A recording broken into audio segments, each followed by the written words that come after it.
everybody. Back. So glad to be back. Told y'all I was coming back. And we are back with another album review.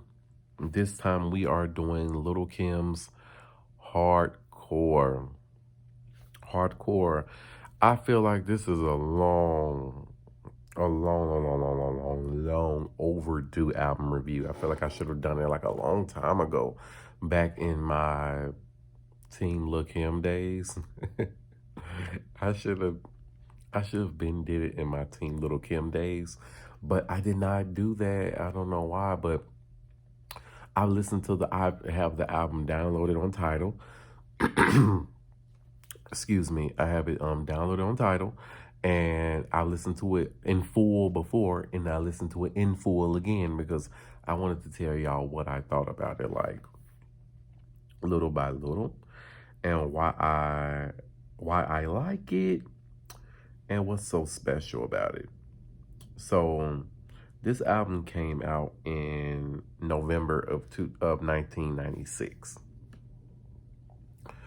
I was born in the year 1996. Um, if you all look back at my 9 album review by Little Kim, you would know why I am a fan. But I can refresh you guys if you want me to. Um, when Little Kim wasn't coming out with like official singles, like back like I would say like late 2010s, well, the late 2000s and like the early 2010s, it was kind of like she was putting out remixes, here and there, around the time Nicki Minaj was coming out. And the Nicki Minaj part is that's another story. But when she put out Black Friday, it made me like really, really listen to her music. And I was like, okay. And then I was like, one of the first videos I looked at, by me being like 14, 15 at the time, I looked at Get Money because I knew that she was a part of Junior Mafia and Biggie. So I was a kid when Little Kim was like a huge artist, like in the early 2000s and the late 90s.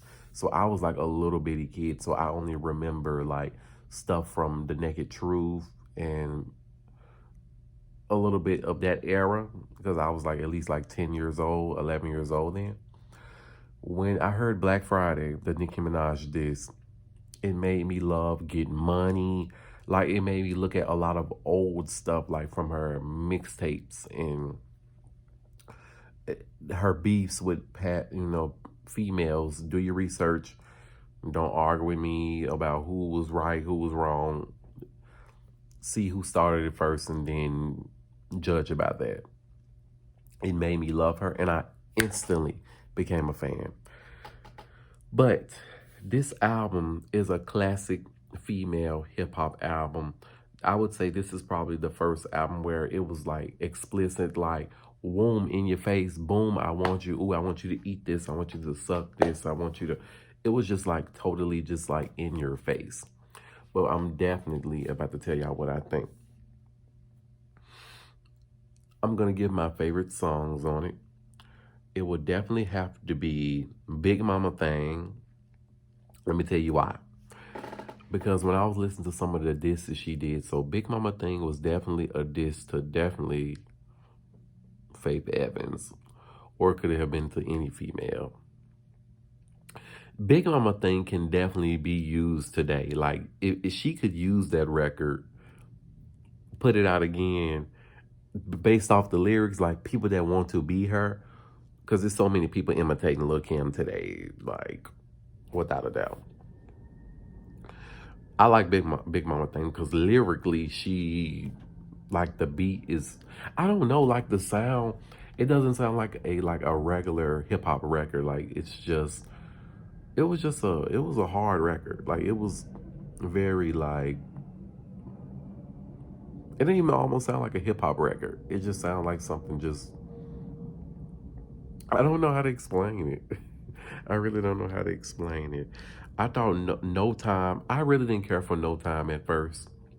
But I was like, the more and more I kept listening to it, I was like, okay, I see where Diddy and Stevie J was going with this when they produced this, and it was definitely a song that would be kind of like an intro to an album to get people to to buy the album. Spin a Little Dough was cute. I really thought that was a good song too. That song was about 5 minutes. It definitely was, but it was definitely cute. The beat was very like rob a bank, a Sopranos type of. I don't know. It was definitely it put me as if it was like intro or a preview to a movie. Yeah, more like that. Crush on You. I mean, who doesn't know Crush on You? I know you see me on the video. True. I know you heard me on the radio. True, but you still don't pay me no attention. Listening to what your girlfriend's missing. She's a slut. She's a hoe. She's a freak. Got a different girl every day of the week. It's true, not trying to put a rush on you. I gotta let you know that I got a crush on you. I know, shorty. Want you go and get a bag of lead through. Watch me undressed and the bra all see through. Why you count your jewels thinking I'ma cheat you? The only one thing I want to do is freak you. I'm like, okay. Drugs. I love the instrumental to Drugs. Like, that's a really, really, really good song. And I like the fact that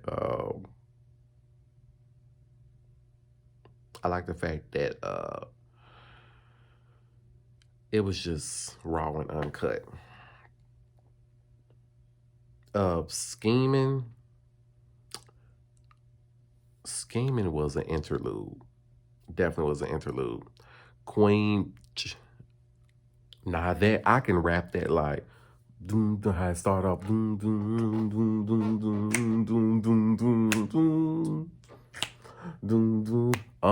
Who you loving? Who you want to be hugging? Though they'll be thugging, bugging with the tunnels and Esso, sipping my like she went in on Queen.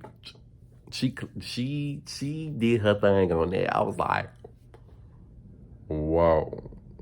Okay. Okay. Dreams up in an R&B. Creative. Definitely creative. Another one of my favorites, Not Tonight. Jermaine Dupri, I think, had a lot to do with this record because you definitely hear him on the song. So I really think he had a lot to do with the production of it. Not Tonight is definitely nasty. Like, if you listen to what she's saying, it's kind of like, excuse me, say what now? Oh, wow.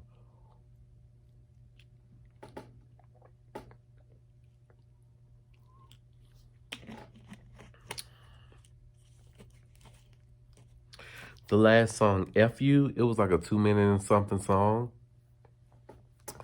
And I thought it was like, I feel like it should have been a whole song, but what made it so great is like, they was just rapping and then it just cut off and it was like, okay, this is the end of the album. And we're gonna cut it off like that. If I give this, the other songs I would say are very, very good. I definitely give this album a definitely 10 out of a 10. Not because I'm a Lil Kim fan, is because I felt like the lyrical content was on point. Whether if she had more than one writer on the record or not, it was definitely it was everything on here. You can tell that they were trying to push a different move with female rappers on this album. They wanted something different and it was selling. And she definitely had the look. She definitely had the look. She was Queen Bee. She is Queen Bee. This album is the blueprint, and so many females are copying off this today. it's a little bit, but I do believe hers was a little bit more raunchy than what's out today. What you guys think about the hardcore album? I think it's still being talked about today. It's still one of the best female albums of all time, especially in hip hop. Oh, most definitely, most definitely, 10 out of a 10, without a doubt.